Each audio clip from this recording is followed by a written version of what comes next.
Hi friends, நான் இன்னையிலேருந்து உங்களுக்கு பாலிட்டி ஒரு லெசனாக ரீட் அவுட் பண்ணி போடலான்னு இருக்கேன். ஸோ அது உங்களுக்கு உங்களோட ஃப்ரீ டைமில் வந்து இதை லிசன் பண்ணும்போது யூஸ்ஃபுல்லாக இருக்கும்னு நினைக்கிறேன். ஸோ இது என்னோட ஃபர்ஸ்ட் வீடியோ. ஸோ நம்ம 10th ஸ்டாண்டர்டில் ஃபஸ்ட்டு குடிமையியலில் ஃபஸ்ட்டு லெசன் இந்திய அரசியல் அமைப்பு பார்க்குறோம். இந்திய அரசியல் அமைப்பு நம்மளோட இந்த லெசனில் ரொம்ப முக்கியமாக பார்க்க போகிறது அம்பேத்கர் பற்றி. ஸோ அதனால் அம்பேத்கரோட ஃபோட்டோ வந்து இந்த லெசன் ஃப்ரண்ட்லேயே இருக்குது. ஸோ ஓகே, ஸ்டார்ட் பண்ணலாம். ஒரு நாட்டோட நிர்வாகம் வந்து எந்த அடிப்படை கொள்கைகளை சார்ந்து அமைந்துள்ளது அப்படிங்கன்னு பார்த்தோம் அப்படின்னா அதோட அரசியல் அமைப்பை தான் சார்ந்திருக்கும். அந்த அடிப்படை சட்டமே அரசியல் அமைப்பு தான். ஒரு நாட்டோட முன்னேற்றத்திற்கு அச்சாணிங்கிறதும் அரசியல் அமைப்பு தான். நம்மளோட அரசியலமைப்பு கொள்கைகள் வந்து முதல்ல எங்கிருந்து எடுக்கப்பட்டுச்சுன்னா அமெரிக்க ஐக்கிய நாடுகள், யுஎஸ்ஏன்னு சொல்லப்படுற அமெரிக்க ஐக்கிய நாடுகள்ல தான் நம்மளோட அரசியலமைப்பு கொள்கைகள் வந்து முதல்ல இருந்து எடுக்கப்பட்டுச்சு. அனைத்து மக்களாட்சி நாடுகளும் தங்களை நிர்வகித்துக் கொள்றதுக்காக ஒரு அரசியலமைப்பு சட்டத்தை வந்து பெற்றுள்ளன. அதாவது குடிமக்கள் வாழ்ற வகையில அவங்களோட அடிப்படை கொள்கைகள் எல்லாத்தையுமே இந்த அரசியலமைப்பு வந்து வகுத்து கொடுக்குது. இந்திய அரசியலமைப்பு வந்து எப்படி உருவாச்சு அப்படிங்கறத பாக்குறோம். 1946ல அமைச்சரவை தூதுக்குழு 1946ல அமைச்சரவை தூதுக்குழு அப்படிங்கிற ஒரு திட்டத்தின் கீழே வந்து இந்திய அரசியல் நிர்ணய சபையினால இந்திய அரசியலமைப்பு வந்து உருவாக்கப்பட்டுச்சு. அமைச்சரவை தூதுக்குழு 1946ல இந்த திட்டத்தின் கீழ் இந்திய அரசியல் நிர்ணய சபையால் இந்திய அரசியலமைப்பு உருவாக்கப்பட்டது. இந்த சபையில பார்த்தோம் அப்படின்னா 292 மாகாண பிரதிநிதிகள், 93 சுதேச அரசுகளின் சார்பில் நியமனம் செய்யப்பட்ட உறுப்பினர்கள், பலுசிஸ்தான் சார்பில் ஒருத்தர், அதுபோக மாகாண முதன்மை ஆணையர்கள் சார்பில் 3 அப்படின்னு சொல்லிட்டு மொத்தமா 389 உறுப்பினர்கள் வந்து இருந்தாங்க. நம்மளோட அமைச்சரவை தூதுக்குழு உருவாக்கும் போது எவ்வளவு உறுப்பினர்கள் இருந்தாங்க அப்படின்னா 389 உறுப்பினர்கள். இதோட முதல் கூட்டம் வந்து எப்ப நடைபெற்றுச்சு அப்படின்னு பார்த்தோம்னா 1946ஆம் ஆண்டு டிசம்பர் 9 அன்னைக்கு நம்மளோட இந்த அரசியல் நிர்ணய சபையோட முதல் கூட்டம் வந்து நடைபெற்றுச்சு. இதுல ஒரு தற்காலிக தலைவர் வந்து தேர்ந்தெடுக்கிறாங்க. அவர் தான் டாக்டர் சச்சிதானந்த சின்ஹா. இவர் வந்து அடுத்த கூட்டம் தொடங்குறதுக்கு நடந்து கொண்டு இருக்கும் போது இவர் என்ன பண்றாரு அப்படின்னா இவர் இறந்துருவாரு. இவர் இறந்ததை தொடர்ந்து ஒரு நிரந்தர தலைவரா டாக்டர் ராஜேந்திர பிரசாத்தை வந்து தேர்ந்தெடுக்கிறாங்க.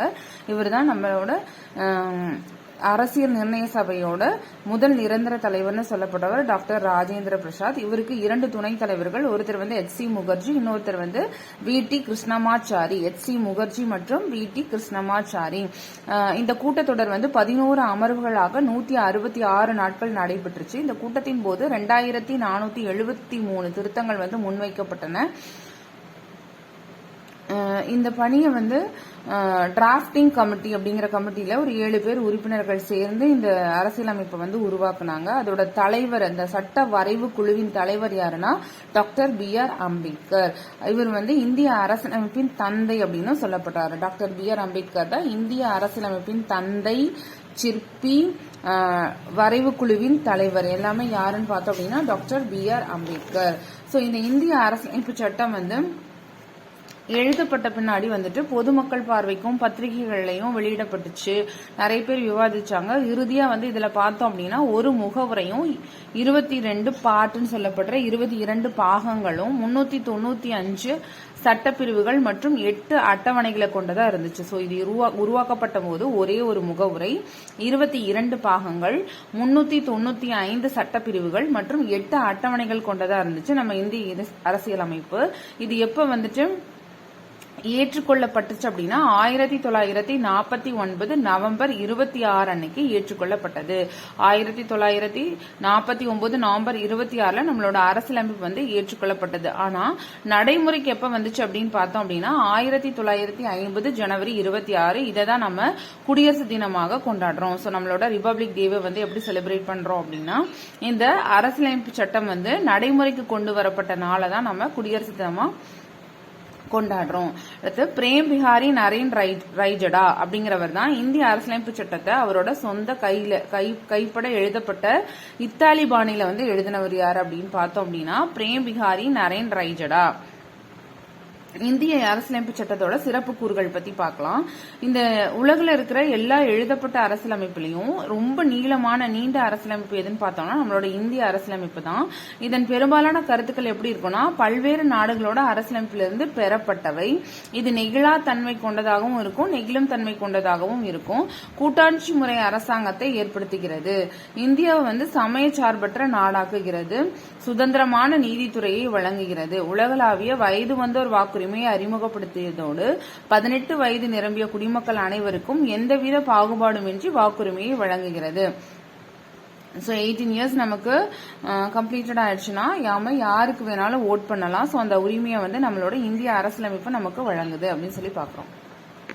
அடுத்து முகவுரை. ப்ரீஆம்பிள்னு சொல்லப்படுற முகவுரை அப்படிங்கிற சொல்லு அரசியலமைப்பிற்கு அறிமுகம் அல்லது முன்னுரை அப்படிங்கறத அதோட பொருள். அதாவது அதோட மீனிங், முகவுரையோட மீனிங் என்ன அப்படின்னா அறிமுகம் அல்லது முன்னுரை. இது அரசியலமைப்போட அடிப்படை கொள்கைகள், நோக்கங்கள் மற்றும் லட்சியங்களை உள்ளடக்கியதா இருக்கும். இதை அரசியலமைப்பின் திறவுகோல், முகவுரை எப்படி குறிப்பிடுறாங்க அப்படின்னா அரசியலமைப்பின் திறவுகோல் அப்படின்னு சொல்லப்படுது. 1947ஆம் ஆண்டு ஜனவரி 22ஆம் நாள் தான் இந்திய அரசியல் நிர்ணய சபையினால இந்த ஜவஹர்லால் நேருவின் குறிக்கோள் தீர்மானத்தின் அடிப்படையில் இந்த முகவுரை அமைந்துள்ளது. எப்ப ஏற்றுக்கொள்ளப்பட்டது முகவுரை? 1947 ஜனவரி 22. சோ குறிக்கோள் தீர்மானத்தை யாரு கொண்டு வந்தான்னு பார்த்தோம் அப்படின்னா ஜவஹர்லால் நேருவின் குறிக்கோள் தீர்மானத்தின் அடிப்படையில் இந்திய அரசியலமைப்பின் முகவுரை அமைந்துள்ளது. முகவுரை 1976ல 42வது அரசியலமைப்பு சட்ட திருத்தத்தின்படி திருத்தப்பட்டுள்ளது. சோ 1976ல 42nd அமெண்ட்மெண்ட் ஆக்ட் படி ஒரு டைம் முகவுரை திருத்திருக்காங்க. அதன்படி சமதர்மம், சமயச்சார்பின்மை, ஒருமைப்பாடு போன்ற 3 புதிய சொற்றொடர்கள் சேர்க்கப்பட்டன. என்னென்னு பார்த்தோம்னா சமதர்மம், சமயச்சார்பின்மை, ஒருமைப்பாடு. சமதர்மம், சமயச்சார்பின்மை, ஒருமைப்பாடு அப்படிங்கிற வார்த்தைகள் சேர்க்கப்பட்டன. இந்திய மக்களாகிய நாம் அப்படிங்கிற ஒரு வார்த்தையோட தான் இந்த முகவுரை ஸ்டார்ட் ஆகுது. இந்திய மக்களாகிய நாம் அப்படிங்கிற வார்த்தையோட தான், இந்த சொற்களுடன் தான் இந்திய அரசியலமைப்புல முகவுரை தொடங்குகிறது. இது ஒரு இறையாண்மை மிக்க சமதர்ம சமயச்சார்பற்ற ஜனநாயக குடியரசு என நமது அரசியலமைப்பின் முகவுரை கூறுகிறது. இறையாண்மை மிக்க சமதர்ம சமயச்சார்பற்ற ஜனநாயக குடியரசு. 1789ஆம் ஆண்டு பிரெஞ்சு புரட்சியின் போது சுதந்திரம், சமத்துவம், சகோதரத்துவம் ஆகியன முக்கிய முழக்கங்கள் ஆயின. சுதந்திரம், சமத்துவம், சகோதரத்துவம். சுதந்திரம், சமத்துவம், சகோதரத்துவம் அப்படின்ற 3 வார்த்தைகளும் எப்ப முக்கியமாச்சு அப்படின்னு பார்த்தோம்னா பிரெஞ்சு புரட்சி. சோ பிரெஞ்சு புரட்சி எப்ப நடந்தது? 1789. இது நம்மளோட இந்திய அரசியலமைப்புல இந்த 3 வார்த்தைகளுக்கும் முக்கியத்துவம் தரப்பட்டிருக்கு. அடுத்தது நம்ம குடியுரிமை பத்தி பாக்குறோம். குடியுரிமை. சிட்டிசன். சிட்டிசன் என்னும் சொல் சிவிஸ் என்னும் லத்தீன் சொல்லிலிருந்து பெறப்பட்டதாகும். சிட்டிசன் என்ன? சிவிஸ் அப்படிங்கிற ஒரு லத்தீன் வேர்ட்ல இருந்து பெறப்பட்டதுதான் இந்த சிட்டிசன். இதோட பொருள் என்ன அப்படின்னு பார்த்தோம்னா நகர அரசில் வசிப்பவர். நகர அரசில் வசிப்பவர். சிவிக்ஸ். சிட்டிசன் லத்தீன் சொல்லில இருந்து பெறப்பட்டதாகும். சிட்டிசன் சொல் பார்த்தோம் அப்படின்னா சிவிஸ் என்ற லத்தீன் மொழியிலிருந்து பெறப்பட்டது. இதோட பொருள் என்ன அப்படின்னு பார்த்தோம்னா நகர அரசில் வசிப்பவர் அப்படின்னு சொல்லிட்டு இது இந்தியா முழுவதும் ஒரே மாதிரியான ஒற்றை குடியுரிமையை நமக்கு வழங்குது. இந்திய அரசியலமைப்பிலோட பகுதி 2 தான் இந்த குடியுரிமையை நமக்கு குறிப்பிடுது. பகுதி 2ல சட்டப்பிரிவு 5லிருந்து 11 வரை குடியுரிமையை பற்றி விளக்குகிறது. குடியுரிமையை பத்தி பார்த்தோம் அப்படின்னா நம்மளோட பகுதி 2 சட்டப்பிரிவு 5லிருந்து 11 வரை. பகுதி 2 சட்டப்பிரிவு 5லிருந்து 11 வரை. பகுதி 2 சட்டப்பிரிவு 5லிருந்து 11 வரை. சட்டப்பிரிவு 5லிருந்து 11 வரை குடியுரிமையை பற்றி விளக்குது. குடியுரிமை சட்டம் 1955. குடியுரிமை சட்டம் 1955. இந்த 1955ல இயற்றப்பட்ட குடியுரிமை சட்டம் குடியுரிமையை பெறுதல் மற்றும் இழத்தல் பற்றி நமக்கு விளக்குகிறது. இந்த குடியுரிமை 8 முறை திருத்தப்பட்டுள்ளது. இப்ப நிறைய திருத்தி இருப்பாங்க. அந்த நமக்கு புக்ல குறிப்பிட்டிருக்கிறது 8 முறை குடியுரிமை திருத்தப்பட்டுள்ளது அப்படின்னு குறிப்பிட்டிருக்காங்க. முகவுரை ஒரு டைம் பார்த்தோம். குடியுரிமை இதுல 8 டைம் பார்த்திருக்கோம். இதுக்கு மேல நம்மளோட கரண்ட் அஃபேர்ஸ்ல குறிப்பிட்டிருப்பாங்க. அது திருத்தப்பட்டிருக்கும். அடுத்தது குடியுரிமை பெறுதல். குடியுரிமை பெறுதல் வந்துட்டு பிறப்பின் மூலம் குடியுரிமை, அதாவது 5 வழிகளில் குடியுரிமையை பெறலாம், 3 வழிகளில் வந்துட்டு குடியுரிமையை இழக்கலாம். ஸோ குடியுரிமையை பெறுதல் அந்த 5 வழிகள் என்னன்னு பார்க்குறோம் அப்படின்னா, ஃபர்ஸ்ட் பிறப்பின் மூலம், 2வது வம்சாவளியின் மூலம், 3வது பதிவின் மூலம் பெறலாம், இயல்புரிமையின் மூலம் பெறலாம், இல்லைன்னா பிரதேச இணைவின் மூலம் குடியுரிமை பெறலாம். அதாவது பிறப்பின் மூலம் அப்படின்னா 1950 ஜனவரி 26, அதாவது நம்மளோட குடியரசு தினமான அன்றையிலோ இல்ல அதற்கு பின்னரோ இந்தியாவில் பிறந்த அனைவரும் இந்திய குடிமக்களாகவே கருதப்படுறாங்க. அந்த ஜனவரி 26, 1950 சரியா. அதுக்கப்புறமோ இல்ல அன்னைக்கு பிறந்தவங்களோ அதுல இருந்து பிறந்த அனைவருமே யாரு பிறப்பின் மூலம் இந்திய குடிமகனாக கருதப்படுறாங்க. அடுத்து வம்சாவளி மூலம். வம்சாவளி மூலம்னா 1950ஆம் ஆண்டு ஜனவரி 26 அன்றோ அல்லது அதற்கு பின்னரோ வெளிநாட்டில் பிறந்த ஒரு குழந்தை இருக்கு அப்படின்னா அந்த குழந்தையோட தந்தை இந்திய குடிமகனாக இருக்கும் பட்சத்தில் வெளிநாட்டில் பிறந்த அவர் வம்சாவளி மூலம் இந்திய குடியுரிமை பெறலாம். சரியா. அவரோட தந்தை இந்திய குடிமகனாக இருக்கும் பட்சத்துல வம்சாவளி மூலம் அவர் இந்திய குடியுரிமையை பெறலாம். அடுத்து பதிவின் மூலம். ஒருத்தர் எனக்கு இந்திய குடியுரிமை வேணும் அப்படின்னு சொல்லிட்டு பொருத்தமான அங்கீகாரத்தோட பதிவு செய்வதன் மூலம் அவர் இந்திய குடியுரிமையை பெறலாம். இயல்புரிமை மூலம். ஒரு வெளிநாட்டவர் இந்திய அரசிற்கு இயல்புரிமை கூறி விண்ணப்பிதன் மூலம் இந்திய குடியுரிமையும் பெறலாம்.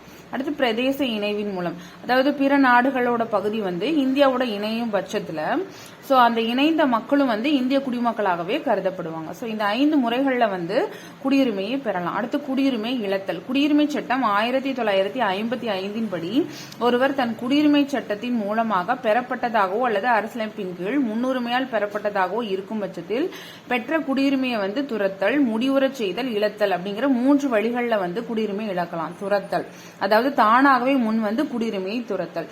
முடிவுறச் செய்தல்னா நம்ம வேற ஒரு நாட்டோட குடியுரிமையை வாங்கிட்டோம் அப்படின்னா நம்மளோட இந்திய குடியுரிமை முடிவுக்கு வந்துடும். இழத்தல் அப்படின்னா என்னன்னா, அதாவது இயல்புரிமையின் மூலம் குடியுரிமை பெற்ற ஒரு குடிமகன் அதாவது மோசடி செஞ்சிருக்கலாம், மோசடி செஞ்சு குடியுரிமை பெற்றிருக்கலாம், தவறான பிரதிநிதித்துவம் தந்தவர், உண்மையை மறைச்சிருக்கலாம், எதிரி நாட்டோட வணிகம் செஞ்சிருந்திருக்கலாம், இல்லைன்னா 2 ஆண்டு காலம் சிறையில் இருந்திருக்கலாம். இந்த மாதிரி ஏதாவது குற்றங்கள் இருந்துச்சு அப்படிங்கிற பட்சத்துல அவரோட குடியுரிமையை இழக்க செய்வாங்க. சோ 3 வழிகளில் குடியுரிமையை இழக்கலாம். அடுத்தது அடிப்படை உரிமைகள் பார்க்கிறோம். அடிப்படை உரிமைகள். இந்திய அரசியலமைப்பு சட்டம் பகுதி 3ல அடிப்படை உரிமைகள் குறிப்பிடப்படுது. பகுதி 3ல 12ல இருந்து 36 வரையுள்ள சட்டப்பிரிவுகள் அடிப்படை உரிமைகள் பற்றி குறிப்பிடுகிறது. அரசியலமைப்பை உருவாக்கியவர் இந்திய அடிப்படை உரிமைகளை அமெரிக்க ஐக்கிய நாடுல இருந்தா நம்மளோட அடிப்படை உரிமைகள் எடுக்கப்பட்டது எங்கன்னு பார்த்தோம் அப்படின்னா அமெரிக்க ஐக்கிய நாடுகள்ல இருந்து பெறப்பட்டதுதான் நம்மளோட அடிப்படை உரிமைகள். இது மொத்தம் 7 அடிப்படை உரிமைகள் இருந்துச்சு. ஆனா சொத்துரிமை நீக்கப்பட்ட பிறகு 6 அடிப்படை உரிமைகள் மட்டுமே இப்ப பகுதி 3ல குறிப்பிடப்பட்டுள்ளது. இந்த பகுதி 3 அடிப்படை உரிமை அப்படிங்கிறது இந்தியாவின் மகா சாசனம் அப்படின்னு சொல்லி அழைக்கப்படுகிறது. இந்தியாவின் மகா சாசனம் அப்படின்னு சொல்லி அழைக்கப்படுகிறது.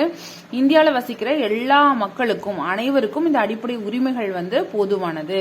ஆனா இந்திய குடிமக்களுக்கு மட்டும்னு சொல்லி சில அடிப்படை உரிமைகளும் இதுல குறிப்பிடப்பட்டுள்ளது. அடுத்தது அடிப்படை அரசியல் அமைப்புக்கு உட்பட்டு தீர்வு காணும் உரிமை, அதாவது சட்டப்பிரிவு 32 அரசியல் அமைப்புக்கு உட்பட்டு தீர்வு காணும் உரிமை. சட்டப்பிரிவு 32 படி இந்த நீதிமன்ற முத்திரையுடன் நீதிமன்றத்தில் வெளியிடப்பட்ட கட்டளை அல்லது ஆணையை தான் நம்ம என்ன சொல்லுவோம் அப்படின்னா நீதி பேராணைகள் அப்படின்னு சொல்லுவோம். இந்த நீதி பேராணைகள் 5 வகையான நீதி பேராணைகள் இருக்கு. இது 5 வகையான நீதி பேராணைகள். இந்த உச்ச நீதிமன்றம் மற்றும் உயர் நீதிமன்றங்கள் இரண்டுமே 5 வகையான நீதி பேராணைகளை வெளியிட அதிகாரம் பெற்றுள்ளன. இதை பார்த்தோம் அப்படின்னா இந்த உச்ச நீதிமன்றத்தை தான் நம்ம அரசியல் அமைப்பின் பாதுகாவலன் அப்படின்னு சொல்லி குறிப்பிடுறோம். உச்ச நீதிமன்றம் தான் அரசியல் அமைப்பின் பாதுகாவலன். அந்த 5 வகையான நீதி பேராணைகள் என்னென்னு பார்க்கலாம். யார் இந்த அரசியலமைப்பின் இதயம் மற்றும் ஆன்மா அப்படின்னு சொல்லிட்டு இந்த அரசியலமைப்புக்கு உட்பட்டு தீர்வு காணும் உரிமை, அதாவது ஆர்டிகல் 32 அரசியலமைப்பின் இதயம் மற்றும் ஆன்மா அப்படின்னு சொல்லி குறிப்பிட்டவர் யாருன்னு பார்த்தோம்னா doctor B.R. Ambedkar. Doctor B.R. Ambedkar தான் அரசியலமைப்பின் இதயம் மற்றும் ஆன்மான்னு சொல்லிட்டு இந்த சட்டப்பிரிவு 32 அரசியலமைப்புக்கு உட்பட்டு தீர்வு காணும் உரிமையை குறிப்பிட்டிருப்பாங்க. ஸோ இதுல 5 வகையான நீதி பேராணைகளை உச்ச நீதிமன்றம் மற்றும் உயர் நீதிமன்றம் ரெண்டுமே வெளியிடுறதுக்கான உரிமைகள் இருக்கு. ஸோ 5 வகையான நீதி பேராணைகள் என்னென்னு பார்த்தோம் அப்படின்னா, ஆட்கொணர்வு நீதி பேராணை, அதாவது சட்டத்துக்கு புறம்பா ஒருத்தர் கைது செய்யப்படுறாருன்னா அவரை பாதுகாக்கிறதுக்காக கொடுக்கறது தான் இந்த ஆட்கொணர்வு நீதி பேராணை. அடுத்து கட்டளை உறுத்தும் நீதி பேராணை, மனுதாரர் சட்ட உதவியுடன் தனது மனு தொடர்பான பணியினை சம்பந்தப்பட்ட துறையிலிருந்து நிறைவேற்றிக் கொள்ள முடியும். இதுதான் கட்டளை உறுத்தும் நீதி பேராணை. சட்ட உதவியோட அவர் அந்த மனு தொடர்பான பணியினை சம்பந்தப்பட்ட துறையிடமிருந்து நிறைவேற்றிக் கொள்ள முடியறதா இந்த கட்டளை உறுத்தும் நீதி பேராணை. அடுத்து தடை உறுத்தும் நீதி பேராணை, ஒரு கீழ் நீதிமன்றம் தன்னோட சட்ட எல்லையை தாண்டி செயல்படுது இல்லையா, அதை தடுக்கிறதா இந்த தடையுறுத்தும் நீதி பேராணை. அடுத்து ஆவண கேட்பு நீதி பேராணை. ஆவண கேட்பு நீதி பேராணைனா உயர்நீதிமன்றம் ஆவணங்களை நியாயமான பரிசீலனைக்கு தனக்கோ அல்லது உரிய அதிகாரிக்கோ அனுப்ப செய்ய கீழ் நீதிமன்றங்களுக்கு இடும் ஆணை தான் இந்த ஆவண கேட்பு நீதி பேராணை.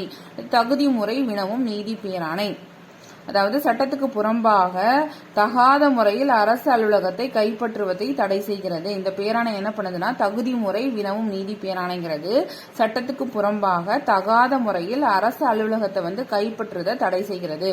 ஸோ டோட்டலா 5 வகையான நீதி பேராணைகள் பார்த்தோம். ஆட்கொணர்வு நீதி பேராணை, கட்டளை உறுத்தும் நீதி பேராணை, தடையுறுத்தும் நீதி பேராணை, ஆவண கேட்பு நீதி பேராணை, தகுதி முறை வினவும் நீதி பேராணை.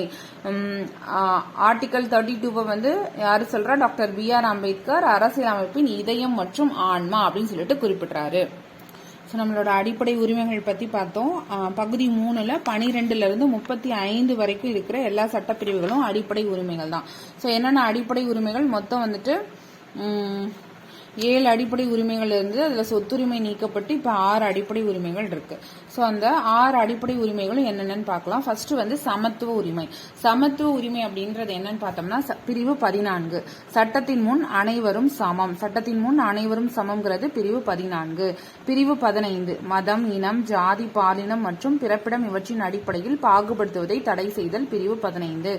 பிரிவு 16 பொது வேலை வாய்ப்புகளில் சம வாய்ப்பளித்தல். பொது வேலை வாய்ப்புகள்ல சம வாய்ப்பளித்தல் பிரிவு 16. பிரிவு 17 தீண்டாமையை ஒழித்தல். பிரிவு 18 ராணுவம் மற்றும் கல்விசார் பட்டங்கள் தவிர மற்ற பட்டங்களை நீக்குதல் தான் பிரிவு 18. அதுக்கடுத்து சுதந்திர உரிமை. சுதந்திர உரிமையில பிரிவு 19. பிரிவு 19 பேச்சுரிமை, கருத்து தெரிவிக்கும் உரிமை, அமைதியான முறையில் சட்டங்கள் கூடுவதற்கு உரிமை, சங்கங்கள் அமைப்புகள் தொடங்க உரிமை, இந்திய நாட்டிற்குள் விரும்பிய இடத்தில் வசிக்கும் மற்றும் தொழில் செய்யும் உரிமை. இது எல்லாமே பிரிவு 19. பிரிவு 20 குற்றம் சாட்டப்பட்ட நபர்களுக்கான உரிமை மற்றும் தண்டனையிலிருந்து பாதுகாப்பு பெறும் உரிமை. குற்றம் சாட்டப்பட்ட நபர்களுக்கான உரிமை மற்றும் தண்டனைகளிலிருந்து பாதுகாப்பு பெறும் உரிமை. பிரிவு 21 வாழ்க்கை மற்றும் தனிப்பட்ட சுதந்திரத்திற்கு பாதுகாப்பு பெறும் உரிமை. வாழ்க்கை மற்றும் தனிப்பட்ட சுதந்திரத்திற்கு பாதுகாப்பு பெறும் உரிமை தான் பிரிவு 21. பிரிவு 21A பார்த்தோம் அப்படின்னா தொடக்க கல்வி பெறும் உரிமை. 22 சில வழக்குகள்ல கைது செய்து தடுப்பு காவலில் வைத்திருப்பதற்கான பாதுகாப்பு உரிமை. சில வழக்குகள்ல கைது செய்து தடுப்பு காவலில் வைத்திருப்பதற்கு எதிரான பாதுகாப்பு உரிமைங்கிறது பிரிவு 22. அடுத்தது சுரண்டலுக்கு எதிரான உரிமை. பிரிவு 23 கட்டாய வேலை, கொத்தடிமை முறை மற்றும் மனித தன்மையற்ற வியாபாரத்தை தடுத்தல். கட்டாய வேலை, கொத்தடிமை முறை மற்றும் மனித தன்மையற்ற வியாபாரத்தை தடுத்தல். பிரிவு 24 தொழிற்சாலைகள் மற்றும் ஆபத்தான இடங்கள்ல குழந்தை தொழிலாளர் முறையை தடுத்தல். தொழிற்சாலைகள் மற்றும் ஆபத்தான இடங்கள்ல குழந்தை தொழிலாளர் முறையை தடுத்தல் தான் பிரிவு 24. அடுத்தது சமயச்சார்பு உரிமை. சமயச்சார்பு உரிமை பிரிவு 25 எந்த ஒரு சமயத்தையும் ஏற்கவும் பின்பற்றவும் பரப்பவும் உரிமை. பிரிவு 26 சமய விவகாரங்களை நிர்வகிக்கும் உரிமை. பிரிவு 27 எந்த ஒரு மதத்தையும் பரப்புவதற்கான வரி செலுத்துவதற்கு எதிரான உரிமை. பிரிவு 27 எந்த ஒரு மதத்தையும் பரப்புவதற்கான வரி செலுத்துவதற்கு எதிரான சுதந்திரம். பிரிவு 28 மதம் சார்ந்த கல்வி நிறுவனங்கள்ல நடைபெறும் வழிபாடு மற்றும் அறிவுரை நிகழ்வுகளில் கலந்து கொள்ளாமல் இருக்க உரிமை. மதம் சார்ந்த கல்வி நிறுவனங்களில் நடைபெறும் வழிபாடு மற்றும் அறிவுரை நிகழ்வுகளில் கலந்து கொள்ளாமல் இருக்க உரிமை. அடுத்தது கல்வி கலாச்சார உரிமை. பிரிவு 29 சிறுபான்மையினரின் எழுத்து, மொழி மற்றும் கலாச்சார பாதுகாப்பு. சிறுபான்மையினரின் எழுத்து, மொழி மற்றும் கலாச்சார பாதுகாப்பு. பிரிவு 30 சிறுபான்மையினரின் கல்வி நிறுவனங்களை நிர்வகிக்கும் உரிமை. சிறுபான்மையினரின் கல்வி நிறுவனங்களை நிறுவி நிர்வகிக்கும் உரிமை. அடுத்தது அரசியல் அமைப்புக்கு உட்பட்டு தீர்வு காணும் உரிமை. இதுதான் நம்மளோட சட்டப்பிரிவு 32. தனிப்பட்டவரின் அடிப்படை உரிமைகள் பாதிக்கப்படும் போது நீதிமன்றத்தை அணுகி உரிமையை பெறலாம். இதை தான் ஹார்ட் அண்ட் சோல்னு சொல்லிட்டு டாக்டர் B.R. அம்பேத்கர் குறிப்பிட்டிருப்பாரு. 1978ஆம் ஆண்டு 44வது அரசியலமைப்பு சட்ட திருத்தப்படி அடிப்படை உரிமைகள் பட்டியலில் இருந்து சொத்துரிமையை நீக்கிட்டாங்க. இப்ப 1978ஆம் ஆண்டு 44வது அரசியலமைப்பு சட்ட திருத்தத்தின்படி அடிப்படை உரிமைகள் பட்டியலில் இருந்து சொத்துரிமை நீக்கப்பட்டது. அந்த சொத்துரிமைங்கிறதா பிரிவு 31. சோ இது நீக்கப்பட்டு இந்திய அரசியலமைப்பு சட்டத்தோட பகுதி 12ல பிரிவு 300A கீழ் ஒரு சட்ட உரிமையாக வைக்கப்பட்டுள்ளது. பகுதி 12ல 300A கீழ் ஒரு சட்ட உரிமையாக வைக்கப்பட்டுள்ளது இந்த சொத்துரிமை. அடிப்படை உரிமைகளை நிறுத்தி வைத்தல் பத்தி பாக்குறோம். இந்த அடிப்படை உரிமைகள் நிறுத்தி வைத்தல் இந்திய அரசியலமைப்பு சட்டப்பிரிவு 352 கீழ் குடியரசுத் தலைவரால அவசர நிலை அறிவிக்கப்படும் பொழுது இந்திய அரசியலமைப்பு சட்டப்பிரிவு 19 கீழ் என்னென்னலாம் குறிப்பிட்டிருந்தாங்களோ உரிமைகள் அது எல்லாமே தாமாக, அதாவது உத்தரவாதம் அளிக்கப்பட்ட சுதந்திரம் தாமாக நிறுத்தப்படும். எப்ப அப்படின்னா குடியரசுத் தலைவரனால சட்டப்பிரிவு 352 கீழ் அவசர நிலை அறிவிக்கப்படும் பொழுது சட்டப்பிரிவு 19 கீழ் குறிப்பிடப்பட்டுள்ள எல்லா சுதந்திரமும் தாமாகவே நிறுத்தப்படும். மற்ற அடிப்படை உரிமைகளை குடியரசுத் தலைவர் நிறுத்தி வைக்கணும் அப்படின்னா சில ஆவணங்கள், அதுக்கான குறிப்பிட்ட ஆவணங்களை பிறப்பிப்பதன் மூலம் அவங்க அதெல்லாம் தடை செய்யலாம். இந்த ஆணைகள், குடியரசுத் தலைவரோட ஆணைகள் நாடாளுமன்றத்தால் கட்டாயம் அங்கீகரிக்கப்பட வேண்டும் அப்படின்னு சொல்றாங்க. இது அடிப்படை உரிமைகளை நிறுத்தி வைத்தல். இதுலயே அவசர நிலைங்கிறது தனியா பார்ப்போம். இது அடிப்படை உரிமைகள். அவசர நிலையின் போதும் சில அடிப்படை உரிமைகள் நிறுத்தி வைக்கப்படும். சோ அது அவசர நிலைகள் பார்க்கும்போது பார்க்கலாம். அடுத்தது அரசு நெறியுறுத்தும் கோட்பாடு. அரசு நெறியுறுத்தும் கோட்பாடு இந்திய அரசியலமைப்பு சட்டப்பிரிவு 4ல பகுதி 4ல பிரிவு 36ல இருந்து 51 வரைக்கும் தரப்பட்டுள்ளது. பகுதி 4 கீழ் சட்டப்பிரிவு 36ல இருந்து 51 வரைக்கும் குறிப்பிடப்பட்டுள்ளதுதான் இந்த அரசு நெறியுறுத்தும் கோட்பாடுகள். இது அரசியலமைப்பு சட்டம் இந்த வழிகாட்டு நெறிமுறைகளுக்காக தனியா எந்த ஒரு வகைப்பாட்டையும் கொண்டிருக்க இல்ல. அதுக்குன்னு தனியா எந்த வகைப்பாடும் கிடையாது நம்மளோட அரசியலமைப்புல. இதோட வழிகாட்டுதல 3 பெரும் பிரிவுகளாக பிரிக்கப்பட்டுள்ளன. அது சமதர்ம, காந்திய மற்றும் தாராள அறிவு சார்ந்தவை. சமதர்ம, காந்திய மற்றும் தாராள அறிவு சார்ந்தவைன்னு சொல்லிட்டு 3 பெரும் பிரிவுகளாக பிரிக்கப்பட்டுள்ளன. இத இந்த அரசு நெறியுறுத்தும் கோட்பாடுகளை வலுக்கட்டாயமா நீதிமன்றத்தினால செயல்படுத்த முடியாது. வலுக்கட்டாயமா நீதிமன்றத்தால் செயல்படுத்த முடியாது. ஆனா இது எல்லாமே ஒரு நாட்டை நிர்வகிக்கிறதுக்கு ரொம்ப முக்கியமான அவசியமானவை அப்படின்னு குறிப்பிடப்படுது. சமுதாய நலன்களை மக்களுக்கு தருதுதான் இதோட நோக்கம். இந்திய அரசியலமைப்பின் புதுமையான சிறப்பம்சம் என டாக்டர் B.R. அம்பேத்கர் இந்த அரசு நெறியுறுத்தும் கோட்பாடுகளை குறிப்பிடுறாரு. புதுமையான சிறப்பம்சம் என டாக்டர் B.R. அம்பேத்கர் இதனை விவரிக்கிறார். அரசு நெறியுறுத்தும் கோட்பாடுகளை புதுமையான சிறப்பம்சம்னு சொல்லிட்டு டாக்டர் B.R. அம்பேத்கர் இதனை குறிப்பிடுகிறார். அடுத்தது அடிப்படை உரிமைகளுக்கும் அரசு நெறியுறுத்தும் கோட்பாடுகளுக்கும் இடையான வேறுபாடை பத்தி பாக்குறோம். அடிப்படை உரிமைகளுக்கும் அரசு நெறியுறுத்தும் கோட்பாடுகளுக்கும் இடையான வேறுபாடுகள். சோ அடிப்படை உரிமைகள் என்னென்ன, அரசு நெறியுறுத்தும் கோட்பாடுகள் என்னென்னு பாக்குறோம். இவை அமெரிக்க ஐக்கிய நாடுகளோட அரசியல் அமைப்பிலிருந்து பெறப்பட்டவை. அடிப்படை உரிமைகள்ங்கிறது அமெரிக்கால இருந்து பெறப்பட்டது. அதே அரசு நெறியுறுத்தும் கோட்பாடுகள் அயர்லாந்தில் இருந்து பெறப்பட்டது. அரசாங்கத்தில் கூட இந்த உரிமையை சுருக்கவோ இல்ல நீக்கவோ முடியாது. அடிப்படை உரிமைகளை நீக்கவோ சுருக்கவோ முடியாது. ஆனா இது வெறும் அறிவுறுத்தல்கள் தான். அரசு நெறியுறுத்தும் கோட்பாடுகள்ங்கிறது அரசுக்கு வெறும் அறிவுறுத்தல்களே ஆகும்.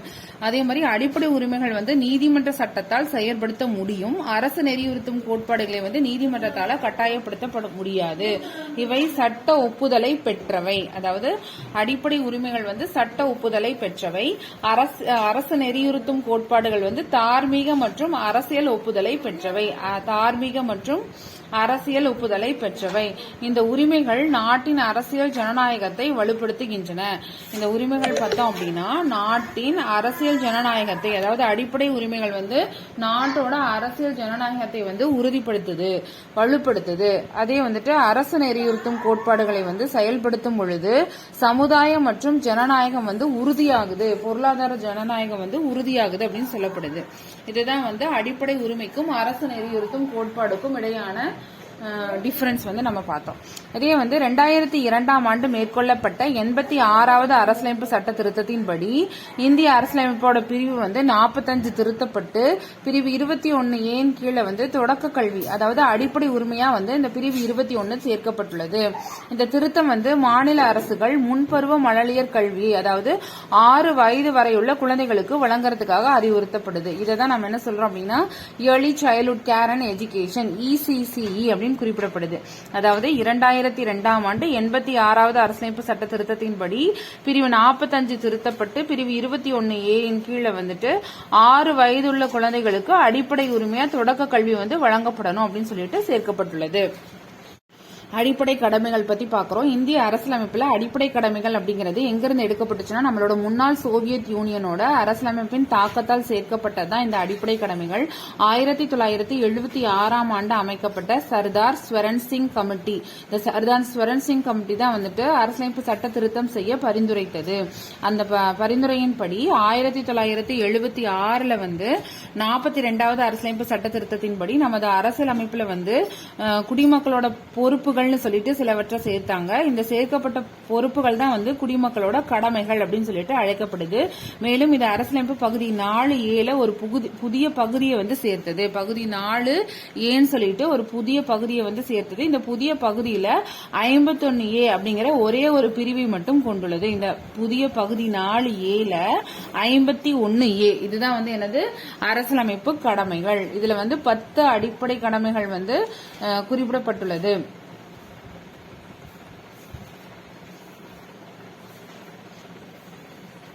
நம்மளோட அடிப்படை கடமைகள் சேர்க்கப்பட்ட போது 10 அடிப்படை கடமைகள் வந்து சேர்க்கப்பட்டுச்சு. இப்ப வந்து 11வது அடிப்படை கடமையும் இருக்கு. மொத்தமா 11 அடிப்படை கடமைகள். அது என்னென்னு பார்க்கலாம். ஒவ்வொரு இந்திய குடிமகனும் அரசியலமைப்பு, அதன் கொள்கைகள், நிறுவனங்கள், அப்புறம் தேசிய கீதங்கள், தேசிய கொடி, நம்மளோட தேசிய சின்னம் எல்லாத்தையும் வந்து மதிக்கணும். சுதந்திர போராட்டத்திற்கு தூண்டுகோலாக அமைந்த உயரிய நோக்கங்களை போற்றி வளர்க்கணும் குழந்தைகளை. இந்தியாவின் இறையாண்மை, ஒற்றுமை, ஒருமைப்பாடு இவற்றை பேணி பாதுகாத்தல். தேச பாதுகாப்பிற்காக தேவைப்படும் பொழுது தேச பணியாற்ற தயாராக இருத்தல். சமயம், மொழி மற்றும் பிராந்திய அல்லது பகுதி சார்ந்த வேறுபாடுகளை மறந்து பெண்களை தரக்குறைவாக நடத்தும் பழக்கத்தை நிராகரித்து பெண்களின் கண்ணியத்தை காக்கும் எண்ணங்களை மேம்படுத்தி இந்திய மக்கள் அனைவரிடையேயும் சகோதரத்துவத்தை வளர்த்தல். நமது உயர்ந்த பாரம்பரிய கலப்பு கலாச்சாரத்தை மதித்து பாதுகாத்தல். காடுகள், ஏரிகள், ஆறுகள், வனவிலங்குகள் மற்றும் உயிரினங்கள் அடங்கிய இயற்கை சுற்றுச்சூழலை பாதுகாத்து மேம்படுத்தி அவை வாழும் சூழலை ஏற்படுத்துதல். அறிவியல் கோட்பாடு, மனித நேயம், ஆராய்ச்சி, மனப்பான்மை மற்றும் சீர்திருத்தம் ஆகியவற்றை வளர்த்தல். வன்முறையை கைவிட்டு பொது சொத்துக்களை பாதுகாத்தல். தனிப்பட்ட மற்றும் கூட்டு செயல்பாடுகள் என அனைத்து செயல்பாடுகளிலும் சிறந்தவற்றை நோக்கி செயல்பட்டு தேசத்தின் நிலையான உயர்ந்த முயற்சி மற்றும் சாதனைக்காக உழைத்தல். 6 முதல் 14 வயது வரையுள்ள குழந்தைகள் அனைவருக்கும் கல்வி பெறும் வாய்ப்பினை வழங்குதல். அதாவது 86வது அரசியலமைப்பு சட்ட திருத்தத்தின்படி 2002ஆம் ஆண்டு 51A அப்படிங்கிற ஒரு 11வது அடிப்படை கடமை வந்து சேர்க்கப்பட்டது. இந்த 11வது அடிப்படை கடமையின் கீழே குடிமக்கள் அல்லது பெற்றோர்கள் வந்து 6 முதல் 14 வயது வரையுள்ள குழந்தைகள் அனைவருக்கும் கல்வி பெறும் வாய்ப்பினை வந்து ஏற்படுத்தி தரணும் அப்படிங்கறதா இந்த 11வது அடிப்படை கடமை. இந்த கடமை வந்து நம்மளோட அடிப்படை கடமை சேர்க்கப்பட்ட காலத்துல இல்ல, இது வந்து 2002ஆம் ஆண்டு கொண்டு வரப்பட்டுச்சு. சோ அடுத்ததான் நம்ம மத்திய மாநில உறவுகள் பத்தி பார்க்கலாம். இந்த மத்திய மாநில உறவுகள் பார்த்தோம் அப்படின்னா நாடாளுமன்றம் இந்தியா முழுவதுக்கும் சட்டம் இயற்றுவதற்கு நம்மளோட நாடாளுமன்றத்துக்கு வந்து மத்திய நாடாளுமன்றத்துக்கு வந்து உரிமை இருக்கு. இது வந்து யூனியன் பிரதேசங்களுக்கும் பொருந்தும். இந்திய அரசியலமைப்புல 7வது அட்டவணையில பார்த்தோம் அப்படின்னா மத்திய மாநில அரசுகளுக்கு இடையான அதிகார பகிர்வை பத்தி குறிப்பிடுற அட்டவணை என்னது 7வது அட்டவணை தான். மத்திய மாநில அரசுகளுக்கு இடையான அதிகாரங்களை பற்றி குறிப்பிடுது. இதுல பார்த்தோம்னா 3 விதமான பட்டியல் இருக்கு. அது மத்திய பட்டியல், மாநில பட்டியல், பொது பட்டியல்னு சொல்லப்படுற 3 பட்டியல். இது மத்திய பட்டியல வந்து 97, மாநில பட்டியல்ல வந்து 66, பொது பட்டியல்ல 47 சொல்லி அதிகாரங்களை வந்து பகிர்ந்திருக்காங்க. இந்த அரசுக்கு சொந்தமான பட்டியல் பார்த்தோம் அப்படின்னா மெயினா சட்டம் இயற்றது யாரா இருக்கும் அப்படின்னு பார்த்தோம்னா நாடாளுமன்றத்துக்கு தான் அதிகாரம் இருக்கு. அடுத்தது மாநில பட்டியல் பார்த்தோம்னா இதுல இருக்க பட்டியல இருக்க சட்டம் இயற்றும் பிரத்யேக அதிகாரம் வந்து மாநில சட்டமன்றத்துக்கு தான் இருக்குது. அதே வந்து பொதுப்பட்டியல் இருக்கிறது 2 பேருக்குமே காமன். அதாவது மத்திய பட்டியல் மாநில பட்டியல் எப்படி தனித்தனியா பிரிச்சுக்கிறாங்களோ அந்த மாதிரி பொதுப்பட்டியல் வந்து பொதுவானது. மத்திய அரசுக்கும் மாநில அரசுக்கும் 2 பேருமே வந்து இந்த துறைகள் மீது சட்டம் இயற்றும் அதிகாரம் வந்து கொண்டுள்ளன. ஆனா மத்திய அரசு மாநில அரசுக்கு இடையில பொதுப்பட்டியல்ல இருக்கிற துறைகள் குறித்து சட்டம் இயற்றும் போது ஒரு முரண்பாடு ஏற்படுது அப்படின்னா அது வந்து மத்திய அரசு இயற்றும் அதிகாரம் சட்டம் தான் வந்துட்டு ஃபைனலைஸ் பண்ணப்படும். இறுதியான அதிகாரம் யாருக்கு அப்படின்னா மத்திய அரசுக்கு தான் உரியது. இது வந்து பழசு. ஆனா இப்ப வந்து இந்த அதிகார பகிர்வு முறை எப்படி இருக்கு அப்படின்னு பார்த்தோம்னா மத்திய அரசு பட்டியல்ல 100 துறைகளும் மாநில அரசு பட்டியல்ல 61 துறைகளும் பொதுப்பட்டியல்ல 52 துறைகளும் மாற்றப்பட்டுள்ளது. இது எப்ப அப்படின்னா 1976ஆம் ஆண்டு 42வது அரசியலமைப்பு சட்ட திருத்தத்தின்படி மாநில பட்டியல்ல இருந்த 5 துறைகள் வந்து பொதுப்பட்டியலுக்கு மாற்றி அமைக்கப்பட்டிருக்கிறது. என்னென்ன 5 துறைகள் அப்படின்னு பார்த்தோம் அப்படின்னா கல்வி, காடுகள், எடைகள் மற்றும் அளவுகள், பறவைகள் மற்றும் வனவிலங்குகள் பாதுகாப்பு, உச்ச நீதிமன்ற உயர் நீதிமன்ற அமைப்புகள் தவிர பிற நீதிமன்றங்களின் நீதி நிர்வாகம். சோ அந்த 5 துறைகள் வந்து பொதுப்பட்டியலுக்கு வந்து மாற்றப்பட்டுள்ளது. சோ பார்த்தோம்னா மத்திய பட்டியல்ல 100 துறைகள், மாநில பட்டியல்ல 61 துறைகள், பொதுப்பட்டியல்ல 52 துறைகள். இது வந்து 1976ஆம் ஆண்டு 42வது சட்ட திருத்தத்தின்படி மாற்றி அமைக்கப்பட்டுச்சு. இந்த 5 துறைகள் வந்து பொதுப்பட்டியலுக்கு மாற்றப்பட்டுச்சு இல்லையா, அது என்னென்னு பார்த்தோம்னா கல்வி, காடுகள், எடைகள் மற்றும் அளவுகள், பறவைகள் மற்றும் வனவிலங்கு பாதுகாப்பு, உச்ச நீதிமன்ற உயர் நீதிமன்ற அமைப்புகள் தவிர பிற நீதிமன்றங்களின் நீதி நிர்வாகம். அடுத்து நிர்வாக உறவுகள் பத்தி பாக்குறோம். ஒரு மாநில அரசோட நிர்வாக அதிகாரம் அதோட சொந்த மாநிலத்துக்கு மட்டும்தான் இருக்குது. அந்த மாநிலத்துக்கு தேவையான சட்டங்களை இயற்றுவதற்கான அதிகாரத்தை வந்து இந்த மாநில நிர்வாகம் வந்து பெற்றிருக்கு.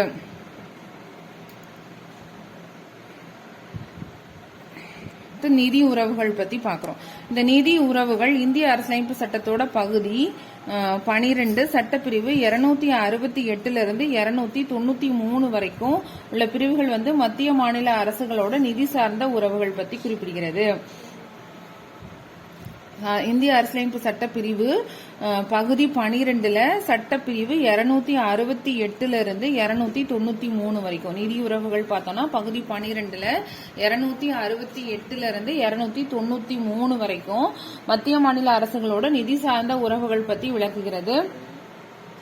இதுல குறிப்பிட்டு இந்திய அரசியலமைப்பு சட்டப்பிரிவு 280 அப்படிங்கிறது குடியரசுத் தலைவரால் நியமனம் செய்யப்பட்ட நிதிக்குழு பத்தி குறிப்பிடுறது. என்ன சட்டப்பிரிவு அப்படின்னு பார்த்தோம் அப்படின்னா 250. இது என்ன பண்ணுது அப்படின்னா மத்திய அரசால் சில வரிகள் வந்து விதிக்கப்பட்டு வசூலிக்கப்பட்டு மத்திய அரசினாலையும் மாநில அரசினாலையும் பிரித்து கொள்ளப்படுகிறது. இதுதான் வந்து நிதி சம்பந்தமான சட்டப்பிரிவு 280. மத்திய அரசுனால வந்துட்டு மத்திய அரசு வந்து இந்த நிதியை வந்து நிர்ணயிக்குது. இதுல வர வருமானத்தை வந்து மத்திய அரசும் மாநில அரசும் பிரிச்சு கொள்கிறாங்க. இந்த சட்டப்பிரிவு பேர் என்னன்னா நிதி 280 சட்டப்பிரிவு 280. 1969 மத்திய மாநில அரசுகளோட உறவுகள் குறித்து முழுவதும் ஆராயறதுக்காக தமிழக அரசோட சார்பில் டாக்டர் PV ராஜமன்னார் தலைமையின் கீழே வந்து மூவர் கொன்ற ஒன்று குழு வந்து நியமிச்சிருக்காங்க. 1969 மத்திய மாநில அரசுகளுக்கு இடையேயான உறவுகளை பத்தி ஆராயறதுக்காக டாக்டர் PV ராஜமன்னார் தலைமையில மூவர் கொண்ட குழு வந்து ஒன்று நியமிக்கப்பட்டுள்ளது. அவசர கால ஏற்பாடுகள் பத்தி பார்க்கலாம். சோ அவசர நிலை என்னென்ன அவசர நிலை இருக்கு அப்படின்னா ஃபர்ஸ்ட் தேசிய அவசர நிலை சட்டப்பிரிவு 352. அதாவது போர் இல்ல வெளிநாட்டினர் வந்து ஆக்கிரமிப்பு பண்ணி வச்சிருக்காங்க, இல்லைன்னா ஆயுத மீதி கிளர்ச்சி, இல்லைன்னா ஏதாவது ஒரு அச்சுறுத்தல், இந்த மாதிரி இந்தியாவுக்கு பாதுகாப்பு ஏற்படுத்தணும் அப்படின்றதுக்காக குடியரசுத் தலைவர் வந்து அரசியலமைப்பு சட்டப்பிரிவு 352 கீழ் வந்து அவசர நிலையை வந்து அறிவிக்கலாம்.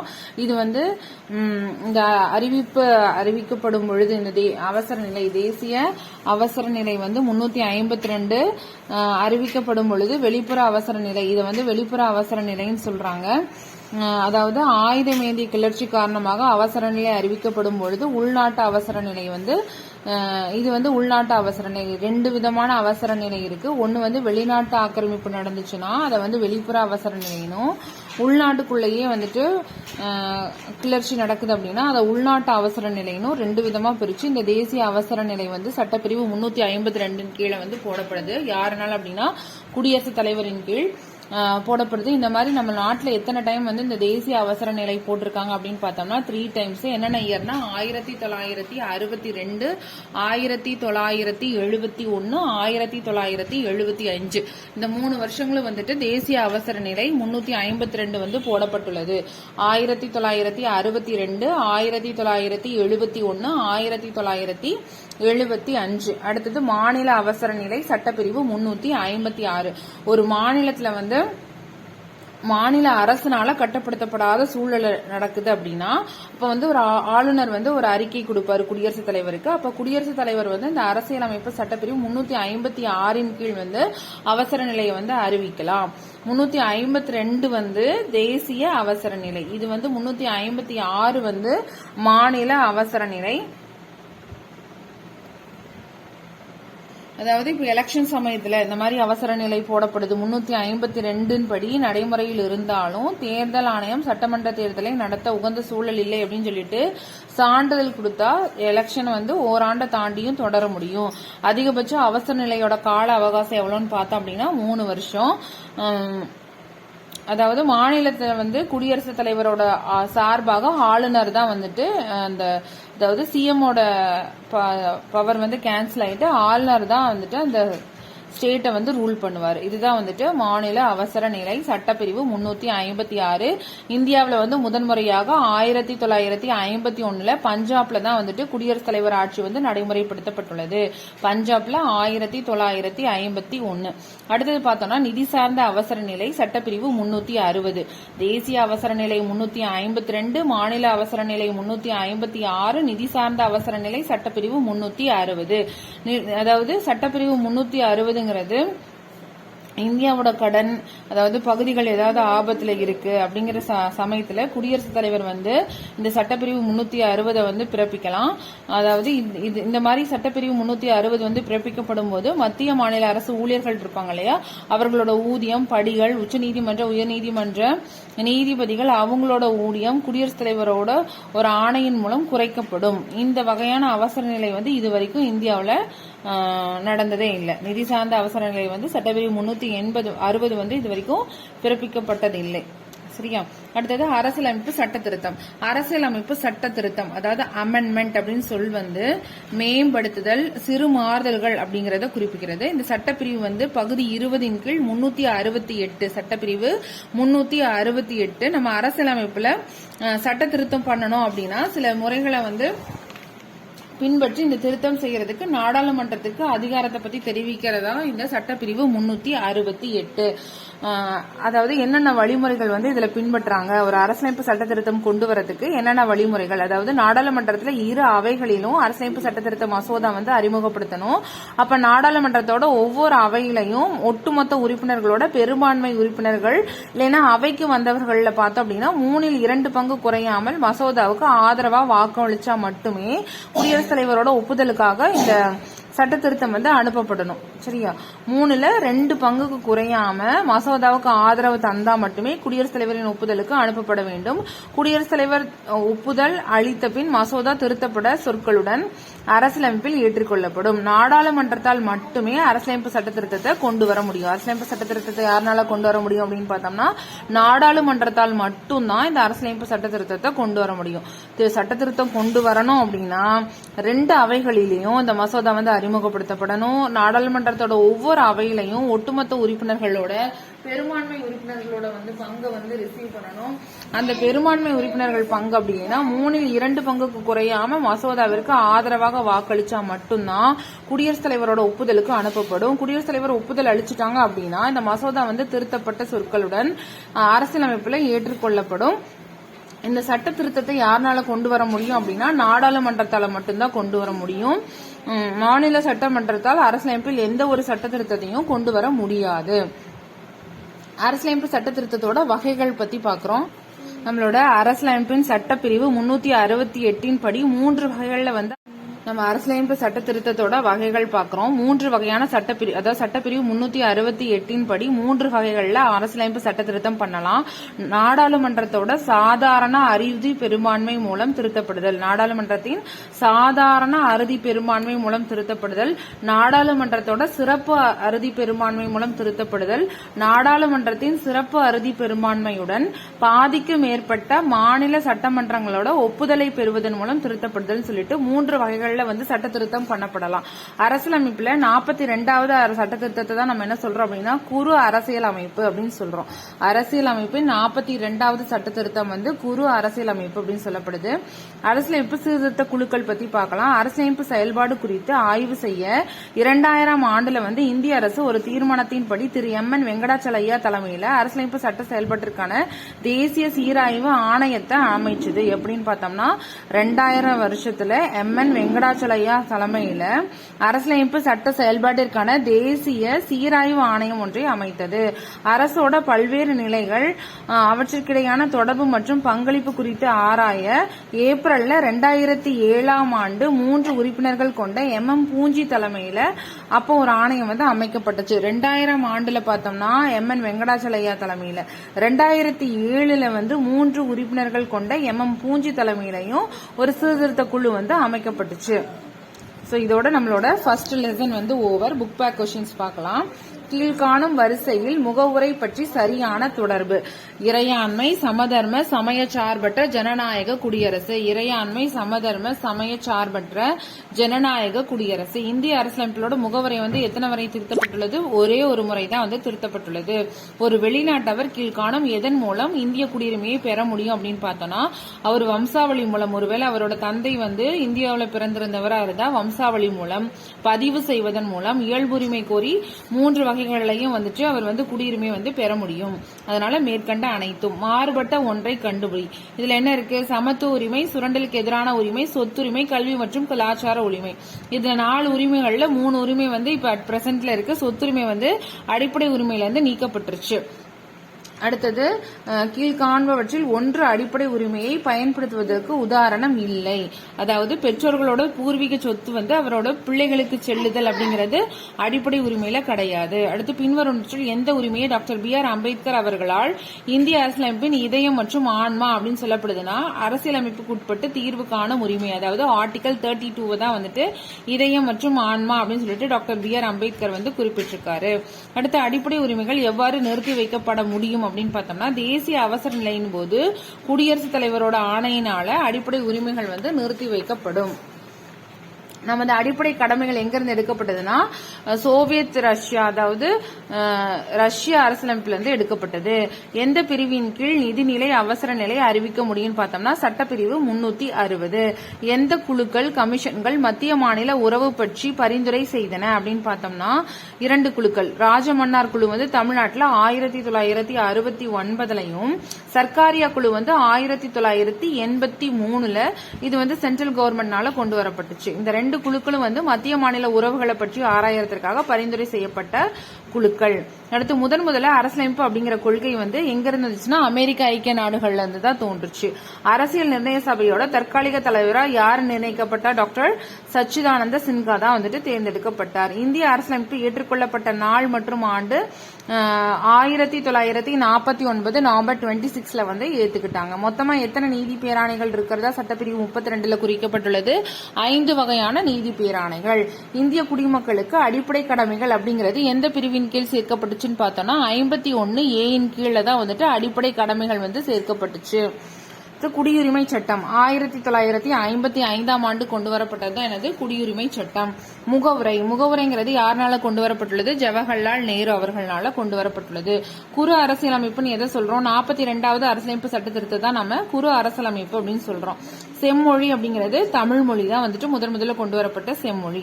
அடுத்தது தேசிய அவசர நிலை 1962ல வந்து பிறப்பிக்கப்பட்டிருக்காங்க. சோ 3 இயர்ஸ் பார்த்தோம். தேசிய அவசர நிலை வந்து 1962ல பிறப்பிக்கப்பட்டுள்ளது. அது போக 1971, 75, 62, 71, 75. So thank you.